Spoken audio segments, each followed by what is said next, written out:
जय बोलो देवादिदेव 1008 श्री भगवान महावीर स्वामी की जय जय जय। अहिंसा परमो धर्म की जय जय जय। परम पूज आचार्य गुरुवर श्री विद्यासागर जी महाराज की जय जय जय। बोलिए परम पूज्य 108 मुनिवर श्री प्रमाण सागर जी महाराज की जय जय जय। मुनिवर श्री रहस्य सागर जी महाराज की जय जय जय। नमोस्तु गुरु।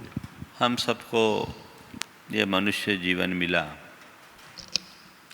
जीवन सभी पाते हैं, पर कुछ लोग हैं जो इस जीवन को पाकर अपने आप को कृतार्थ करते हैं, पूर्ण संतोष, तृप्ति और आनंद के साथ जीवन जीते हैं और अहोभाव के साथ अपने जीवन को पूरा करते हैं। पर कुछ लोग हैं जो जीवन पाकर पूरी जिंदगी अपने जीने का रोना रोते हैं, अक्सर अपनी विफलताओं को अपने भाग्य का जिम्मेदार ठहराते हैं। वे हमेशा अपने भाग्य का रोना रोते हैं, क्या करें, भाग्य ने साथ नहीं दिया, क्या करें, हमें कोई अच्छा अवसर ही नहीं मिला, हमें कोई मौका ही नहीं मिला, हमारे लिए कोई अपॉर्चुनिटी ही नहीं मिली। ये इस आशय की बात करने वाले लोग बहुत मिलते हैं। कई लोग ऐसे होते हैं जो किसी सफलतम व्यक्ति को देखते हैं तो उन्हें देखकर उनके मुख से प्रतिक्रिया आती है, काश मुझे भी ऐसा अवसर मिलता, ये अपॉर्चुनिटी मुझे भी मिली होती। तो ये जो मनोदशा है ये क्या है, आज हमें इसकी ही बात करनी है। O for opportunity. संत कहते हैं सभी के लिए समान अपॉर्चुनिटी है, लेकिन अब ये इस पर है कि हम उसका फ़ायदा कैसे लेते हैं। एक पिता के 3 संतान थे। पिता ने तीनों को 50-50 हज़ार रुपये दिए और कहा इससे अपना व्यापार करो और अपने जीवन को आगे बढ़ाओ। ध्यान रखना, मुझे तुम्हें जो देना था दे दिया, अब आगे तुम्हें तय करना है अपने जीवन को कैसे आगे बढ़ाना। पहले ने सोचा अरे इस महंगाई के ज़माने में 50,000 से क्या होता है, लेकिन चलो अब भाग्य जमा लो। उसने 50,000 रुपये सट्टे में लगा दिया, सोचा 1 के 80 मिलेंगे, पानी में चले गए। दूसरा 50,000 रुपये लेकर के एक परचून की दुकान खोल दी और परचून की दुकान खोलकर जैसे तैसे अपना जीवन यापन करना शुरू किया। तीसरा बहुत समझदार था, उसने पिता के पैसों को तो हाथ भी नहीं लगाया, अपितु सबसे पहले एक की फर्म में उसने नौकरी की। 3-4 महीने में काम सीखा। काम सीखने के बाद अपने पिता की गुडविल और खुद के हुनर के बल पर उसने अपनी एक अच्छी दुकान खोला। उसके प्रभाव से, उसकी कार्यकुशलता से, पिताजी के बैकग्राउंड से उसे बड़ा लाभ मिला और उसके व्यापार में असाधारण प्रगति हुई। साल पूरा होने के बाद पिता ने तीनों बेटों को बुलाया और पूछा, बेटे तुम लोगों को मैंने पैसे दिए थे, बताओ तुम्हारी क्या स्थिति है। पहला मुंह लटकाए खड़ा था, कहा पापा भाग्य ने साथ नहीं दिया, भाग्य ने साथ नहीं दिया। बोले क्या हुआ, सोचा था कुछ कमा लूंगा, छट्टे में लगाया, सब चला गया। पिता ने कहा तूने अनर्थ कर दिया। दूसरे से पूछा क्या हुआ, बोले बस ठीक है, आपकी कृपा से सब ठीक ठाक है। बोले पैसे मिले, आपकी पूंजी सलामत है, पर क्या किया, बोले एक परचून की दुकान की। बोले किया, कमाया क्या, बोले कुछ नहीं, साल भर का खाना खुराक। पिता को कोई खास संतोष नहीं हुआ। अब तीसरे बेटे से पूछा, बेटा तूने क्या किया। बोले चलो पिताजी आप देख लो। देखते हैं तो लाखों का माल भरा ऐसा इतनी बड़ी दुकान जिसमें ढेर सारे ग्राहकों की लाइन लगी। पिता ने पूछा कहाँ ले आया, बोले आपकी दुकान। बोले आपकी दुकान, हाँ। बोले कैसे खोला, बोले जो आपने मुझे पूंजी दी थी बोले मैंने तो तुझे 50,000 रुपये मात्र की पूंजी दी थी, तूने इतनी बड़ी दुकान कैसे खोल ली, और ये सब क्या किया, तूने कमाया क्या? बोले पिताजी मैंने लाखों कमाया, आपने कहने को मुझे 50,000 रुपये की पूंजी दी थी, पर आपकी गुडविल तो 50 करोड़ से भी कम की नहीं थी, आपकी गुडविल तो 50 करोड़ से भी बड़ी थी, मैंने उसके बल पर सब कुछ किया। पिता ने तीसरे बेटे को अपने सीने से लगा लिया। शायद आपके भी 3 बेटे हों तो आप तीसरे को ही ऐसी प्रमुखता देंगे। पहला कह रहा था क्या करे, हमारा भाग्य ने साथ नहीं दिया। दूसरे ने कहा क्या करे, हमारा भाग्य ऐसा ही था। पर तीसरे ने अपने भाग्य को साबित कर दिया। बात केवल इतनी सी समझने की है कि जीवन में अवसर सभी को समान मिलते हैं, पर कुछ लोग हैं जो अवसर का दुरुपयोग करते हैं, कुछ लोग हैं जो अपने अवसर का सही प्रयोग नहीं कर पाते, और कुछ लोग हैं जो अवसर का सच्चा लाभ उठाकर जीवन का उत्कर्ष कर देते हैं। तुम्हें कोई भी अपॉर्चुनिटी मिली तो तुम उसे किस रूप में देखते हो, ये सबसे बड़ी महत्व की बात है। आज 4 बातें आप सबसे करूँगा। अवसर मिलना या अवसर पाना, अवसर का लाभ उठाना, अवसर को खो देना और अवसर की प्रतीक्षा करना। ये 4 स्थितियां हैं। इन चारों स्थितियों में तुम्हारी क्या स्थिति है, तुम्हें यहाँ देखना है कि मैं कहाँ हूँ। जीवन में सफल लोग वही होते हैं जो अपने जीवन के हर अवसर का लाभ उठाते हैं या हर मौके को अपने जीवन का एक अच्छा अवसर बना देते हैं। तुम कहाँ हो? अवसर मिलना। निश्चित बहुत लोगों का ये शिकायत होती है कि मुझे कभी अवसर नहीं मिला, मुझे कोई अवसर नहीं मिला, मैं तो अपने जीवन में अगर ऐसा अवसर मिलता तो मैं भी कर लेता। अरे भैया, वैसा अवसर मिलता तो तू कर लेता, ये बात की बात है। जितना अवसर मिला उसमें क्या किया ये तो देख। अवसर मिले, अवसर मिले, अवसर मिले, इसका रोना रोने से कुछ नहीं होगा। जो मिला है उसमें से अवसर निकालो, उसकी संभावना को तलाशो कि इसके भीतर मैं और क्या बेहतर कर सकता हूं। जिस मनुष्य के अंदर ऐसी दृष्टि होती है उसका हर कदम एक अवसर होता है, और जिसके अंदर ऐसी दृष्टि नहीं वो हर पल हर सांस में केवल अवसर का रोना रोता है। रोना रोने से क्या होगा? तुम देखो, पहली बात तो कहते हो कि मुझे अवसर नहीं मिला, जो मिला है वो कम नहीं, पिता ने तो तीनों को बराबर दिया था। फिर ये शिकायत कहां कि अवसर नहीं मिला।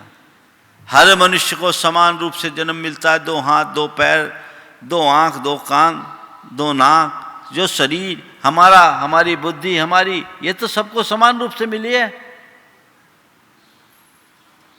जो मनुष्य जीवन तुमने पाया उस जीवन का तुम कितना लाभ उठाते हो।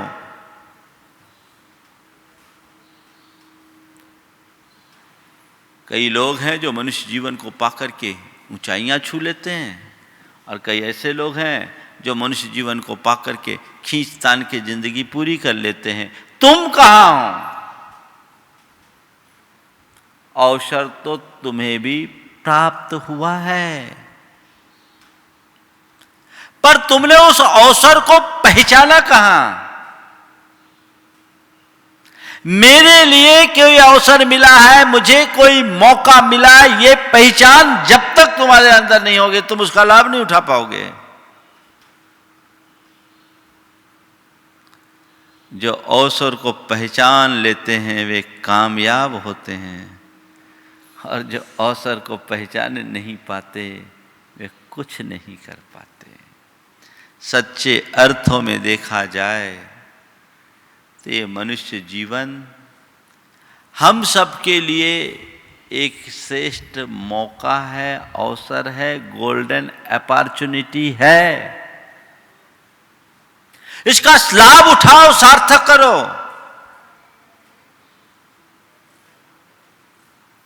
लेकिन तब जब तुम्हें पता लगे कि मुझे कोई अवसर मिला है। ऐसी खोदोगे। एक साधु था, तपस्या कर रहा था, अचानक बाढ़ आने को हुई, पानी का पूर बहने लगा, गांव भर के लोग सब गांव छोड़कर इधर उधर जाने लगे। उस व्यक्ति साधु से कहा गया, आप भी चलो, पानी आ रहा है, खतरा है। बोले कुछ नहीं, मुझे भगवान बचा लेगा, भगवान मेरी रक्षा करेगा, मैं नहीं जाता। सड़कों पर हल्का हल्का पानी आ गया। तभी एक जीप गाड़ी आई। उन्होंने कहा, बाबा चलो। बोले नहीं, मुझे भगवान बचाएगा। पानी बढ़ गया, उनके कमर तक पानी आ गया। तब एक नाव आई। कहा, बाबा जी चलो। उनने कहा, नहीं, मैं नहीं जाता, मुझे भगवान बचाएंगे। वो चला गया। पानी बढ़ने लगा। जिस पेड़ के नीचे बैठकर वो तपस्या कर रहा था, वो उस पेड़ पर चढ़ गया। पेड़ पर चढ़ते चढ़ते पानी का प्रवाह और बढ़ गया। बढ़ते बढ़ते जब प्रवाह और बढ़ा, तभी एक हेलीकॉप्टर आया। हेलीकॉप्टर आया। हेलीकॉप्टर वालों ने कहा कि बाबा देखो, चारों तरफ पानी है, बचने की कोई संभावना नहीं, हेलीकॉप्टर में आ जाओ, हम रस्सी लटका रहे हैं, हमारे साथ आ जाओ, तुम्हारा कुछ नहीं होगा, तुम बच जाओगे। बोले नहीं, मुझे भगवान बचा लेगा। फिर क्या था, पानी बढ़ा, वो डूबकर वहीं मर गया। कहते हैं जब वो परलोक पहुंचा तो उसने भगवान से शिकायत की कि भगवान, मैंने आपका इतना नाम लिया, जीवन भर आपको अपनी एक एक सांसें समर्पित की, पर बुरे वक्त में आप मेरे काम ना आए, आपने मेरा ध्यान नहीं दिया। भगवान ने कहा, भैया मैंने तो बड़ा ध्यान दिया, पर तुझे क्या बताऊं, ये बता वो जीप किसने भेजी, पता है? तू जीप में नहीं बैठा तो फिर मैंने नाव भेजी, तो नाव में भी बैठना पसंद नहीं किया, फिर मैंने हेलीकॉप्टर भेजा, उसमें भी नहीं भेजा, तो मैं क्या करूं? तीन अपॉर्चुनिटी तुमको मिली, पर फिर भी तुम ना समझो, तो हम क्या करें? सच्चे अर्थों में देखा जाए तो मनुष्य के लिए कदम कदम पर अवसर मिलते हैं। विडंबना केवल इतनी है कि वो उसे पहचान नहीं पाता। जो अवसर को पहचानते हैं वे ही अवसर का लाभ उठा पाते हैं। तो अवसर मिले, दुर्लभ है, मिले तो उसे पहचानो। निश्चित हम तुम सबको बड़ा अवसर मिला है, पर तुम्हें इसका आभास ही नहीं है। सब रोना रोते, शिकायतें करते हैं, अरे हमें तो कोई मौका ही नहीं। जितना मिला उतना तो करो, और फिर अवसर का लाभ उठाओ। क्या करो? अवसर का लाभ उठाओ। मिल गया अवसर, लाभ उठाना भी तो आना चाहिए। जिसे अवसर का लाभ उठाना आता है वो निहाल हो जाता है, और जो अवसर का लाभ उठाना नहीं जानता वो फटेहाल रहता है। निहाल होना है तो अवसर का लाभ उठाओ। प्राप्त अवसर को कभी छोड़ो मत, खो मत। देखिए अवसर का लाभ उठाने वाले व्यक्ति कैसे आगे बढ़ते हैं, और अवसर का लाभ उठाना न जानने का परिणाम क्या होता है। एक पेट्रोल पंप पर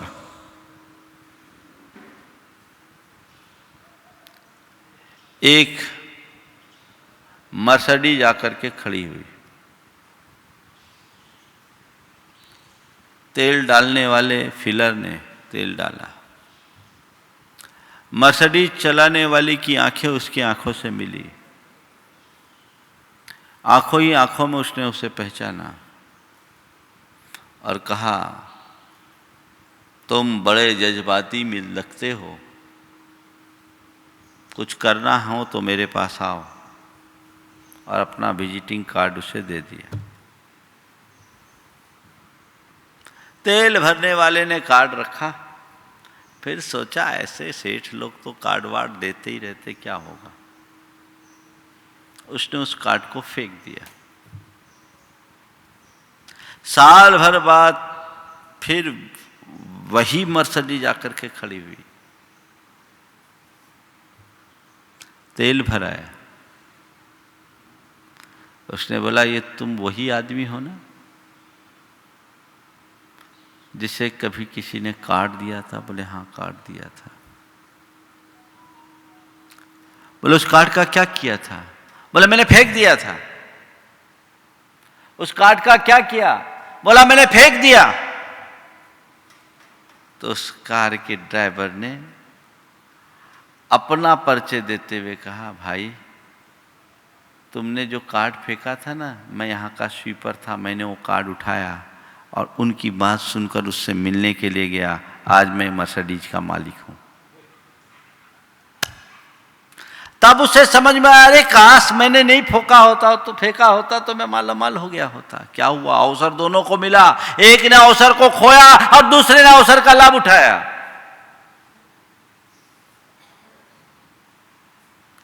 चांस मिलना जितना महत्वपूर्ण है, उनसे ज्यादा महत्वपूर्ण उसका फायदा लेना है। हम लोग प्राय चांस चूकते हैं, अवसर को खोते हैं, अपने ही प्रमाद के कारण, अपने ही अज्ञान के कारण। देखा जाए तो इस जीवन में करने के लिए इतना कुछ है, इतना कुछ है, इतना कुछ है कि जीवन कम पड़ जाए। पर कुछ लोग कहते हैं मेरे को तो कोई अवसर ही नहीं है, मुझे तो कोई अवसर ही नहीं है, मेरे जीवन में कोई अपॉर्चुनिटीज नहीं है। क्यों नहीं? तुम निकालना तो जानो।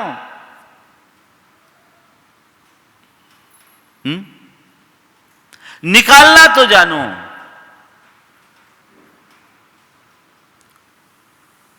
एक व्यक्ति जिसके जीवन में, जिसने जीवन भर कुछ नहीं कर सका, वो हर जगह एक ही शिकायत करता था, मेरे जीवन में कोई अवसर नहीं है। और उसने क्या किया? लिख के एक तख्ती टांग दिया, अपॉर्चुनिटी इज नोवेयर। क्या लिख दिया? Opportunity is nowhere. मेरे जीवन में कहीं कोई अवसर नहीं, कोई संभावना नहीं, मैं कुछ कर ही नहीं सकता, मैं इस लायक हूं ही नहीं, पता नहीं मुझसे कुछ हो भी पाएगा कि नहीं हो पाएगा, किसी का मुझ पर विश्वास नहीं, किसी का मुझ पर भरोसा नहीं, कोई मुझे चाहता नहीं, किसी की लाइकिंग नहीं, मेरे साथ कुछ है नहीं, मेरे लिए कोई अपॉर्चुनिटी नहीं है। लिख दिया, अपॉर्चुनिटीज नोवेयर। एक दिन उसका एक मित्र उससे मिलने के लिए पहुंचा, तो देखता है ये तो लिख रखा है अपॉर्चुनिटीज नोवेयर, रोना सा शकल बना रखा है और कह रहा है मेरे जीवन में कोई अवसर ही नहीं। वो बहुत समझदार था। उसने क्या किया? अपॉर्चुनिटीज नोवेयर के डब्लू में, वेयर का जो डब्लू था ना, उसको ओ के पास खिसका दिया और बोला देखो क्या लिखा है। देखते ही उसकी आंखें चमक गई। उसने बोला अरे अपॉर्चुनिटीज नाउ हेयर। बोले हाँ। क्या कहते हो? बोले बिल्कुल कहता हूं, तुम चाहो तो अभी भी तुम्हारे पास वह सब कुछ है जो तुम कर सकते हो। अवसर तो हर पल में है, बशर्ते हम उसका फायदा उठाना जाने। कोई भी क्षेत्र हो, चाहे अर्थ का क्षेत्र हो, चाहे परमार्थ का क्षेत्र हो, चाहे लौकिक जगत की बात हो, चाहे आध्यात्मिक जगत की बात हो, चाहे संसार की बात हो, चाहे मोक्ष मार्ग या संन्यास की बात हो, सफल तभी होगे जब अवसर को पहचानोगे और उसका फायदा उठाने की कला सीखोगे। अभी भी अवसर है, ये दृष्टि होनी चाहिए। जब भी कभी मनुष्य के सामने कोई कठिन परिस्थितियां आती तो घबराता है, अरे भैया हम कैसे करेंगे, हम कैसे करेंगे, है ना। ये कैसे लोग हैं, ये सब नकारात्मक विचारधारा से ग्रसित निराशावादी लोग हैं, है ना, पैसिमेटिक। अरे ठीक है, कठिनाई आई है, चलो एक नया मौका मिला है अपने आप को साबित करने का। ये पॉजिटिव व्यक्ति की बात है, ऑप्टिमिस्टिक लोगों की बात है,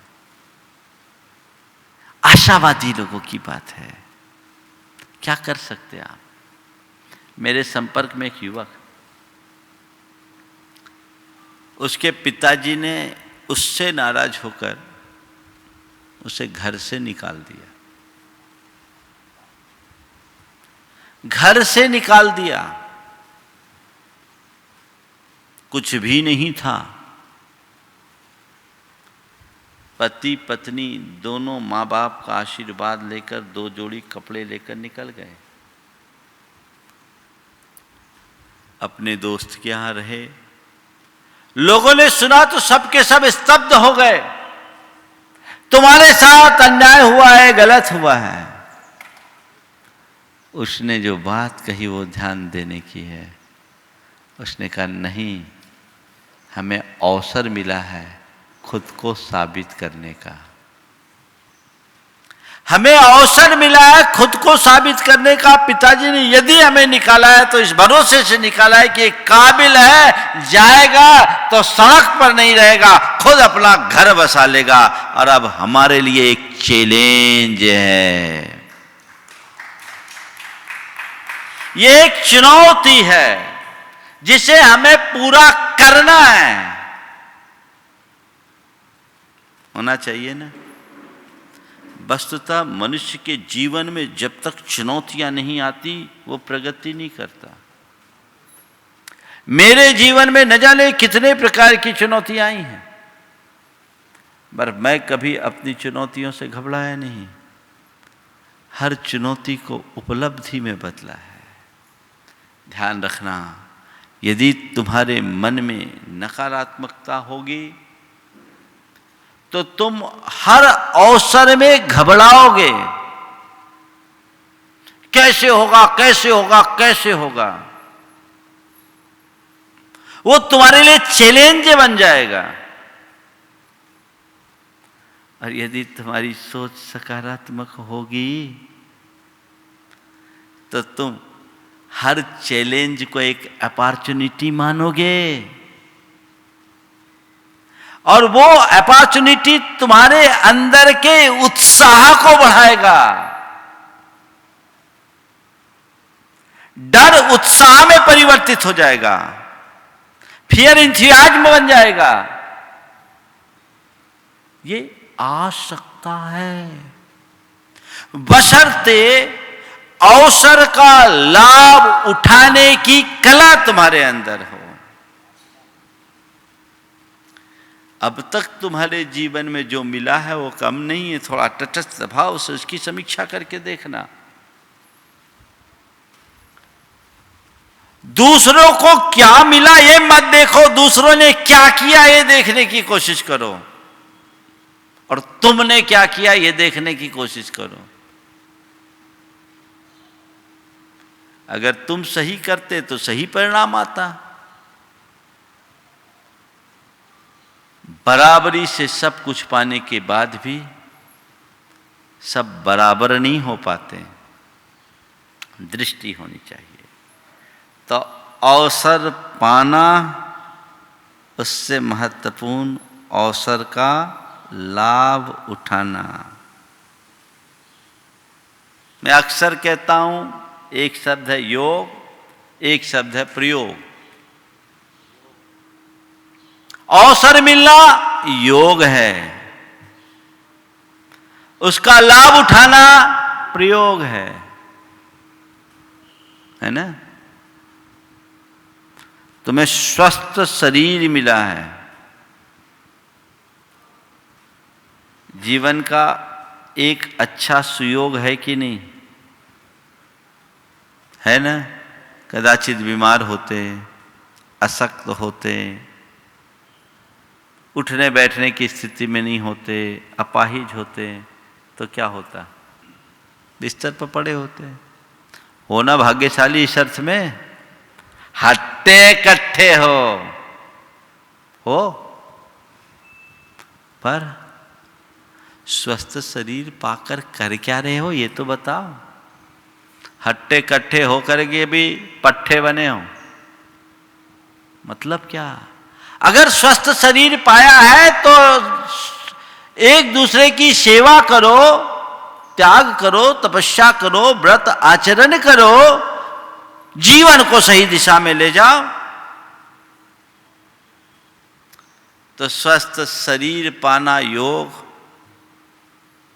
और स्वस्थ शरीर का सही लाभ उठाना प्रयोग। दुर्लभता से तुम्हें मंदिर मिल गए घर के बाजू में, योग है ना। उनसे पूछो जिनको जिंदगी बीत जाती है, मंदिर के दर्शन करने का शुभ अवसर नहीं मिल पाता, आंखें तरसती है ना। मंदिर का मिलना योग, तो भगवान की सेवा पूजा करना प्रयोग। मंदिर तो बगल में मिल गया। मैं ऐसे लोगों को जानता हूं जिनके दीवार से दीवार मंदिर की लगी है, पर कभी भगवान के दर्शन करने का भाव ही नहीं होता। बुद्धि उल्टी है तो क्या करें। योग बहुत दुर्लभ है और प्रयोग और अधिक दुर्लभ है। 1993 की बात है, हम रामटेक में थे, गुरुचरणों में एक परिवार आया, आंध्र प्रदेश से आया था। उसके प्रमुख 65 साल के थे। वो आए थे किसी कामवश नागपुर। मालूम पड़ा आचार्य विद्यासागर जी महाराज रामटेक में विराजमान है। परिवार सहित दर्शन करने के लिए आए, गुरुदेव का दर्शन किया। वहाँ तो उनकी कोई वार्ता नहीं हो पाई। उसके बाद मेरे पास आए, आंखों से फपक फपक के आंसू बहे। परिवार के प्रमुख, उनका माइनिंग का बिजनेस था। बोला महाराज जी, यहाँ आने के बाद आज ऐसा लगा कि हमने अपने जीवन के 65 वर्ष व्यर्थ खो दिए। आज जीवन में पहली बार दिगंबर मुनि का दर्शन किया। उधर कोई दर्शन ही नहीं मिलते,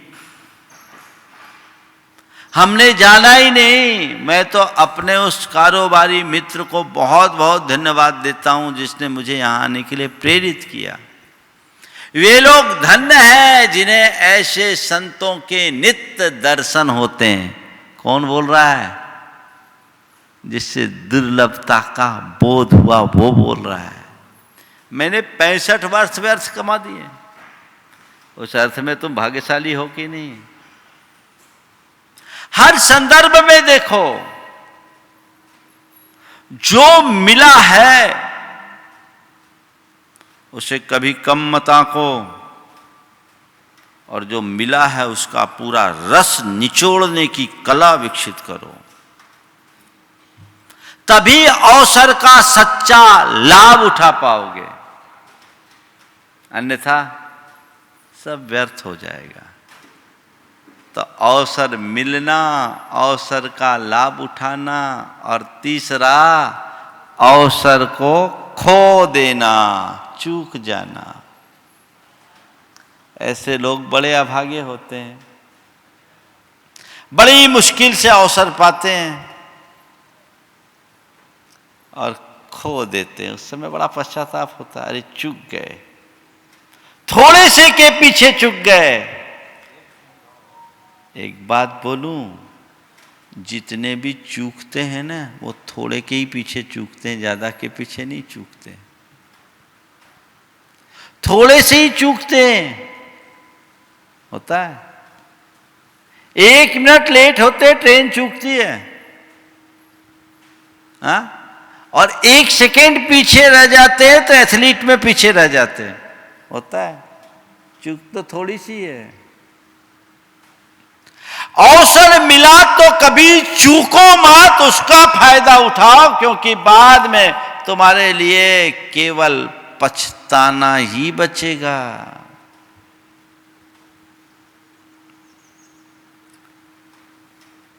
एक भक्त किसी संत के पास गया। देखो अवसर चूकने का क्या परिणाम होता है। संत से कहा, गुरुदेव बहुत दरिद्रता है, अभाव और अल्पता में जीते जीते मैं थक गया, अब आप कोई रास्ता दिखाओ। संत ने कहा, एक काम कर, इस समुद्र के किनारे जा, वहां ढेर सारे कंकर हैं। इन कंकरों में एक ऐसा कंकर है जिसे पारसमणि कहते हैं, और उसके स्पर्श से लोहा सोना बन जाता है। तू जा उन कंकरों के ढेर में उस पारसमणि को खोज ले, और यदि वो मणि तेरे हाथ लग गई तो तू माला माल हो जाएगा। जितने भी लोहे के ऊपर तू उसे लोहे को उससे स्पर्श कराएगा सब सोना हो जाएगा, तू माला माल बन जाएगा। बहुत अच्छी बात है, पर गुरुदेव इन कंकरों में उसे पहचाने कैसे? बोले बेटे बड़ी सरल सी पहचान है।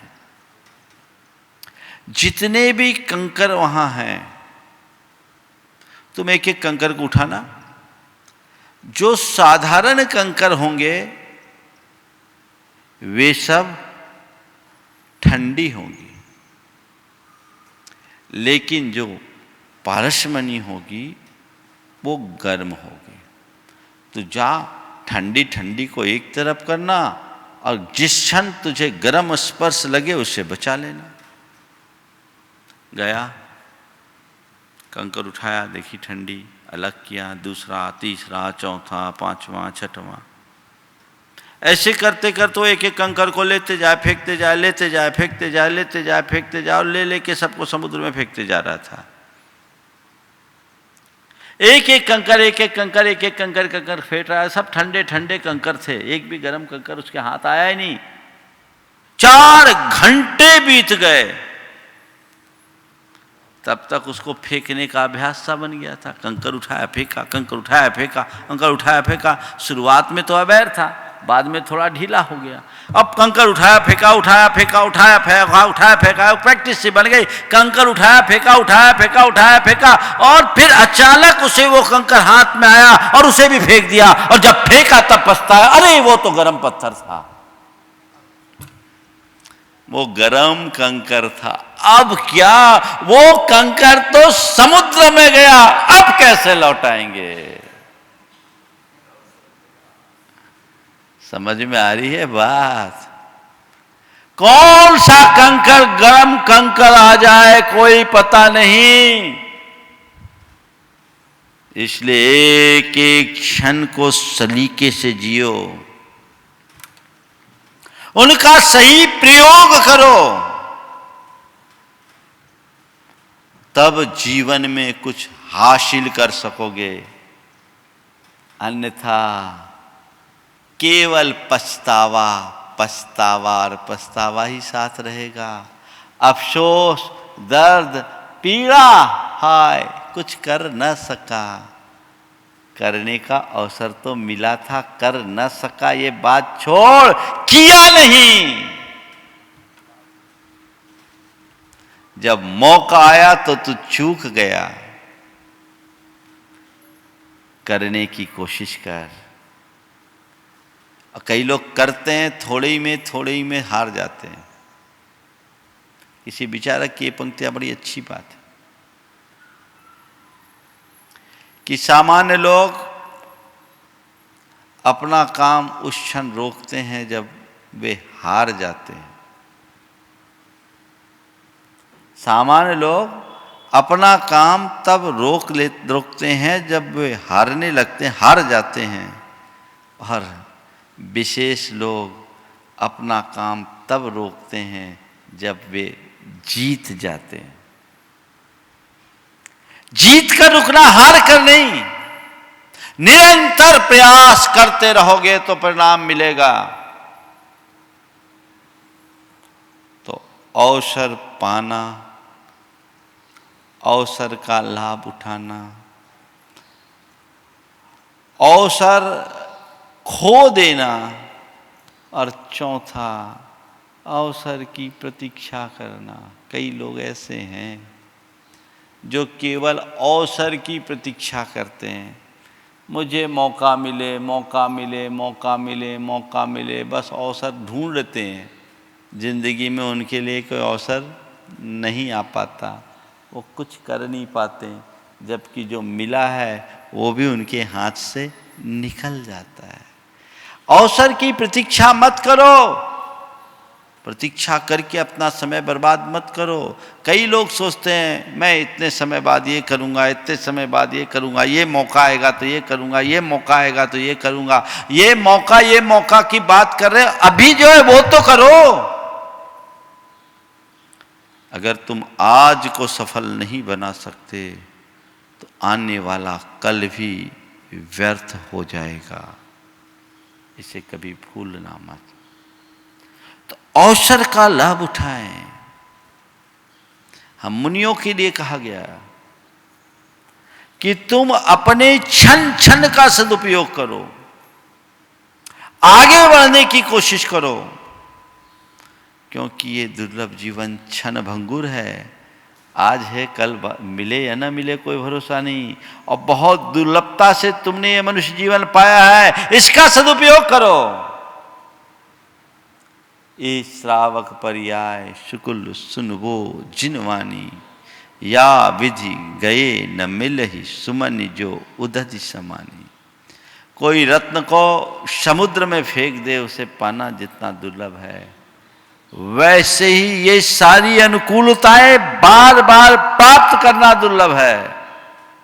अब इससे अच्छा अवसर क्या आएगा? इससे अच्छा अवसर और नहीं आएगा। एक दिन गुरुदेव से किसी ने कहा कि गुरुदेव, आगे बढ़ने की इच्छा तो होती है, पर देश काल को देखकर हिम्मत नहीं होती। बहुत लोग ऐसा रोते हैं। आगे बढ़ने की इच्छा तो होती है, पर देश काल को देखकर हिम्मत नहीं होती। सोचते हैं विदेह जाएंगे तब आप जैसा मार्ग पाएंगे। गुरुदेव ने कहा ध्यान रख, ऐसा नहीं है कि तू पहले विदेह नहीं गया, ऐसा नहीं है कि तुम पहले विदेह नहीं गए, अनंतों बार विदेह हो गए, पर वहां आंखों पे पट्टी बंधी रही, आगे क्या बढ़ोगे? आंखों पे पट्टी बंधी रही तो क्या करोगे? और तुम कहते हो देश काल देखकर आगे बढ़ने की हिम्मत नहीं होती, तो भैया ध्यान रखना, अभी तो दुखमा काल है, आने वाले दिनों में दुखमा काल आएगा, फिर तू क्या करेगा? और तो देश काल बिगड़ना ही है ना। तुम सोचो कि जब सब मेरे अनुकूल होगा तब मैं अपने लक्ष्य की ओर बढ़ूंगा, तुम्हारी भूल है। लक्ष्य की ओर बढ़ते चलो, चीजें स्वयं अनुकूल होगी। प्रतीक्षा मत करो। समझ गए? ये तो बहानेबाजी है। कुछ लोग हैं जो बहाना बनाने में बहुत माहिर होते हैं, कुछ ना कुछ बहाना बनाते ही रहते हैं। हमें बहाना बनाना नहीं चाहिए। अच्छे कर्म में कभी बहाना मत बनाओ, अच्छा कर्म करने का बहाना ढूंढो।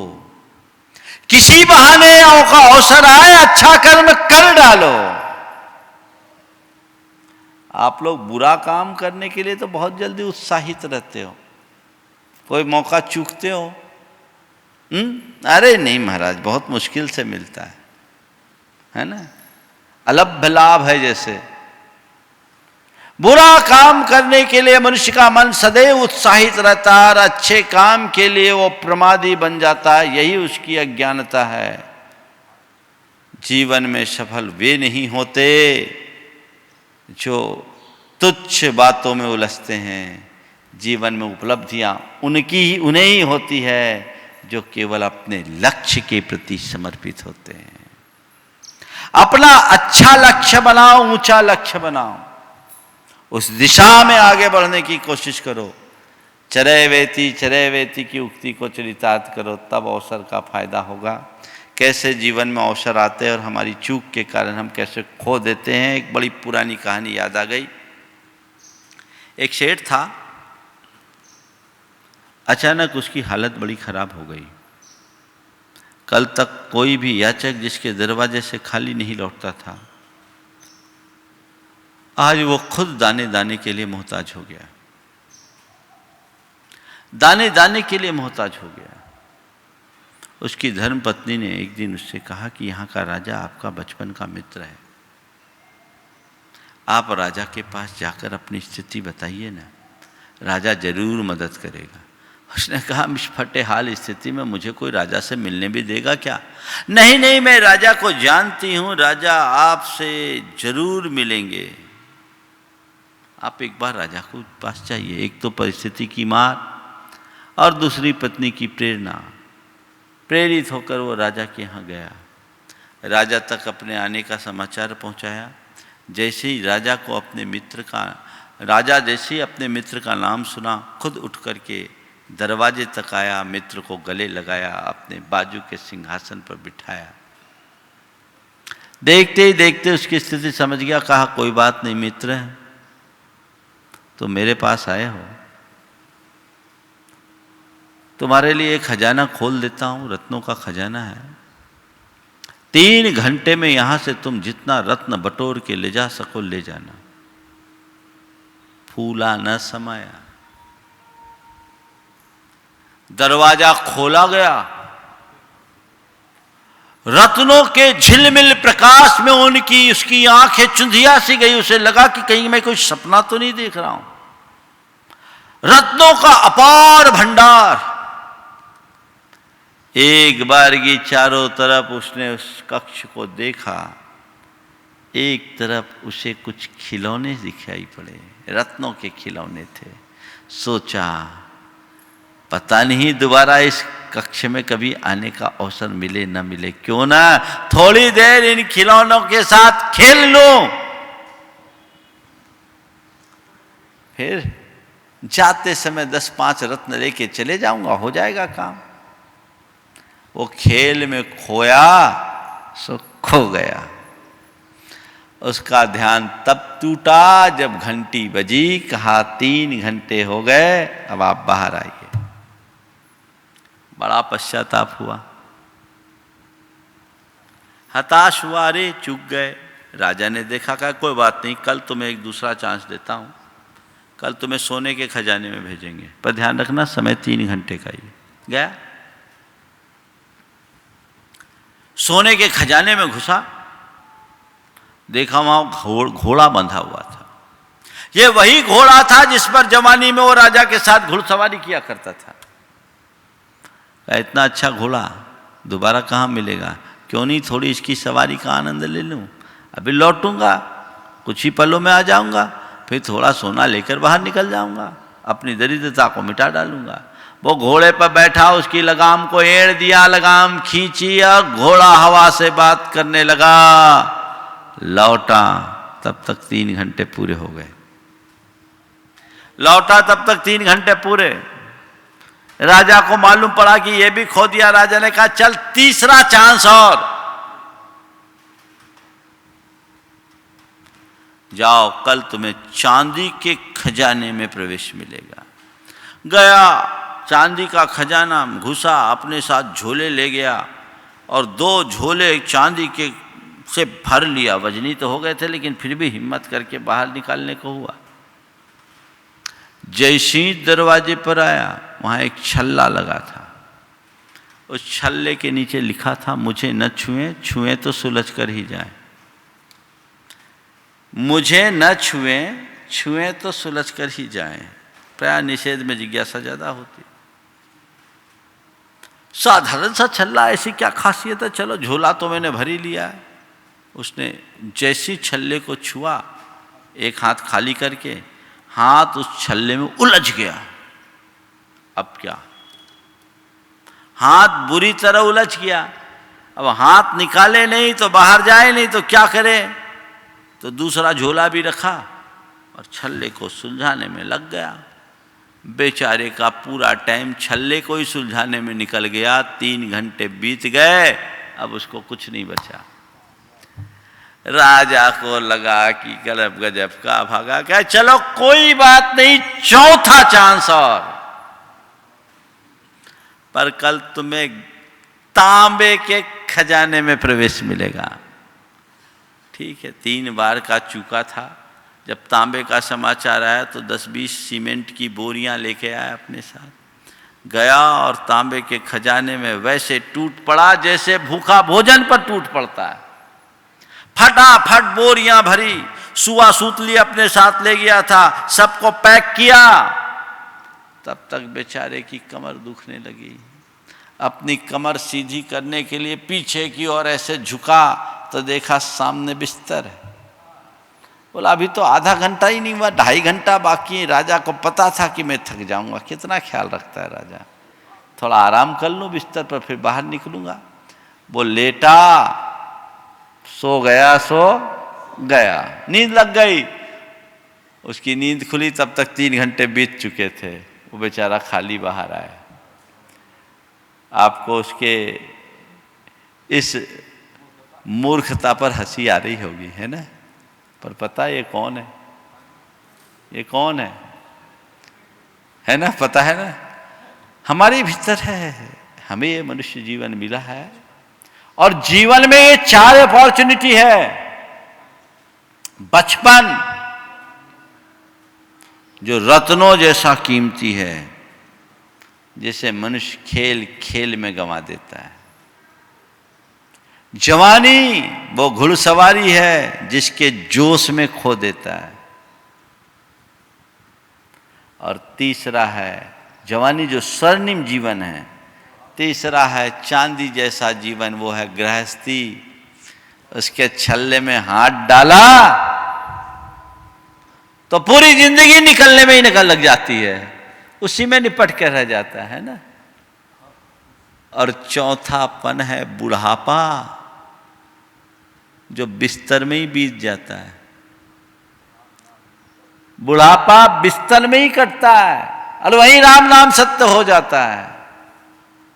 ये 4 मौके देख लो, अभी कौन सा है, पहला, दूसरा, तीसरा या चौथा। जाओ जितना हो अपने प्रयोजन की पूर्ति करो, नहीं तो 3 घंटे कब खत्म होंगे कोई नहीं जानता। कब समय खत्म हो जाए कोई नहीं जानता। इसलिए अवसर का सही प्रयोग करें, लाभ उठाएं, जीवन को सही दिशा में ले जाएं। तो अपॉर्चुनिटी मिली है, आप इसका पूरा पूरा फायदा उठाएं तो हमारा जीवन धन्य होगा। अवसर की परख हो, पहचान हो, लाभ उठाएं, अवसर खोने न पाए, इस बात को अपने जीवन के हर क्षेत्र में ध्यान रखें। प्रायः लोग अर्थ के क्षेत्र में तो फिर भी व्यापार व्यवसाय में अपने किसी अवसर को नहीं खोना चाहते, पर पारमार्थिक क्षेत्र में तो प्रायः लोग चूक जाते हैं। संत कहते किसी भी क्षेत्र में मत चूको, तुम्हारी छोटी सी चूक तुम्हें बहुत पीछे ले जाएगी। बस यही जागरूकता और समझ हमारे अंदर होगी तो हम अपने जीवन को धन्य करेंगे। यहीं पर विराम लेंगे। जय बोलो परम पूज्य आचार्य गुरुवर श्री विद्यासागर जी महाराज की।